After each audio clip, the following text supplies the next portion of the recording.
Bonjour, mon nom est Sandra Canqueux, étudiante au baccalauréat en urbanisme à l'Université du Québec à Montréal, tout comme Raphaël Landry ici présent. Nous sommes des futurs urbanistes et nous avons donc à cœur la mobilité durable. Puis aujourd'hui, nous nous posons la question à savoir si l'électrification est vraiment le moyen le plus intéressant pour aller vers la transition énergétique. Oui, donc on parle beaucoup d'électrification des véhicules électriques. On en parle beaucoup depuis quelques années, mais c'est pas nécessairement la solution la plus durable parce que premièrement, ça ne règle pas le problème de l'étalement urbain. Donc, avec toutes les routes qu'on a, si on garde le même nombre de véhicules, même s'ils sont électriques, même s'ils ne produisent pas autant de GES, ben, ça reste un grand enjeu qu'il faut aussi combattre. Donc, il faut aussi savoir que les batteries des autos électriques, il y a un problème de production. Est-ce qu'on va être capable d'avoir autant de voitures avec autant de batteries? C'est une question qu'on se pose. Et donc, il faut aussi savoir qu'une auto électrique, ça demande beaucoup de ressources à produire, souvent plus qu'une auto à essence. Donc, oui, c'est une bonne solution, mais il y a aussi d'autres, il faut la combiner avec d'autres choses. Donc, les transports en commun, les vélos, mais aussi l'autopartage si on veut rester avec la voiture. C'est vrai. Il y a une compagnie vraiment d'ici qui s'appelle Communauto, qui est une compagnie d'autopartage et qui permet à tous les habitants, puis les citoyens de l'île de Montréal et particulièrement à la Chine de louer une auto, de la prendre d'une place, puis de conduire l'auto juste seulement quand on en a besoin et seulement si on en a besoin et de la laisser à un autre endroit, pas nécessairement au même endroit. Puis vraiment, l'autopartage permet, juste une case d'autopartage permet de réduire jusqu'à 8 à 10 véhicules en circulation.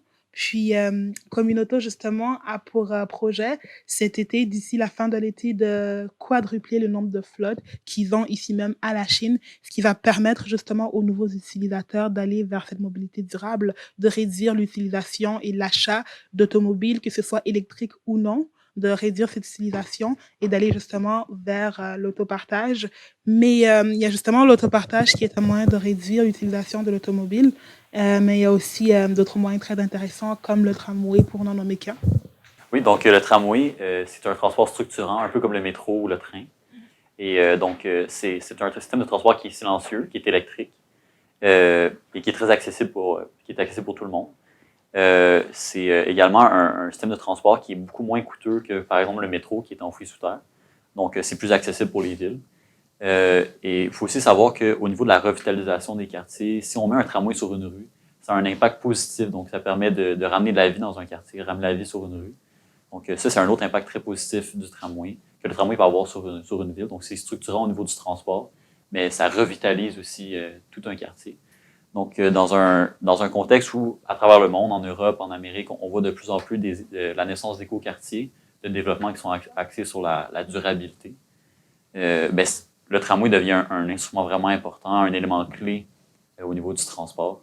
Donc, on voit ça de plus en plus. On voit la jonction entre les éco-quartiers et le tramway.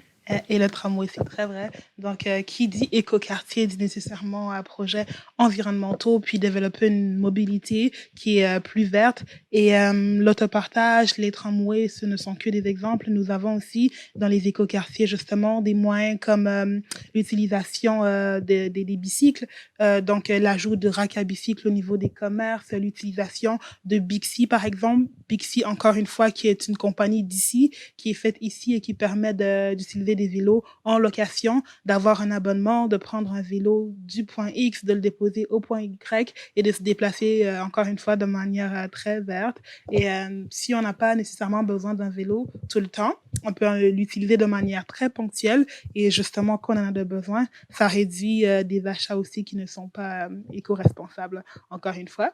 Puis dans un écoquartier, il y a aussi l'aspect évidemment dans sa conception de déplacer les humains de manière efficace, pérenne et durable, mais aussi de déplacer les marchandises. Oui, c'est ça. Donc, on parle beaucoup des humains, comme tu viens de le dire, mais les marchandises aussi un très grand enjeu par rapport à notre production de GES. Donc, le camionnage, ça fait beaucoup de bruit, ça fait de la congestion et ça fait beaucoup de pollution. Donc, c'est intéressant de s'interroger sur des nouvelles solutions, des nouvelles manières de transporter nos marchandises. Et le tram cargo, on a parlé de tramway, ben, c'est d'utiliser le réseau de rails qui est utilisé par le transport de passagers du tramway et d'y intégrer des marchandises.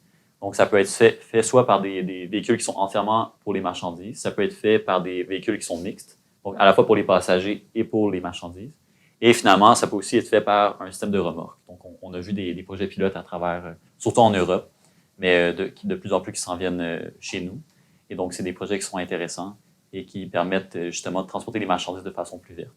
Par contre, le tram cargo comme concept, ça ne permet pas d'amener le colis jusqu'à notre porte, comme on aime bien le faire avec les commerces en ligne de plus en plus. Donc, pour ça, on a le vélo cargo qui est un bon complément. C'est très vrai, le tram cargo, c'est un moyen super efficace de déplacer les marchandises, mais il a toutefois ses limitations. Le vélo cargo est justement un complément excellent au tram cargo et vient justement compléter les kilomètres que le tram cargo fait et terminer le trajet au niveau du dernier kilomètre et vient desservir vraiment les commerçants et les utilisateurs à proximité. Puis le vélo, c'est l'un des moyens les plus verts de se déplacer et déplacer vraiment les marchandises jusqu'à la porte des personnes avec un vélo, permettre de réduire l'empreinte écologique des commerçants et des marchandises. Puis, il y a beaucoup de grandes compagnies déjà, juste au niveau du parc urbain, ici même à Montréal, qui ont déjà commencé à utiliser le vélo cargo. Et on peut même voir beaucoup de restaurants ici même à Montréal qui utilisent le vélo pour nous faire livrer, même Uber Eats par exemple.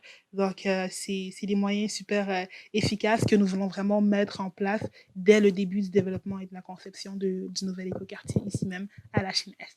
Donc, merci beaucoup, Raphaël, d'avoir pris le temps d'élaborer un tout petit peu sur ce sujet avec moi aujourd'hui. Puis, j'en ressors plus éclairé encore.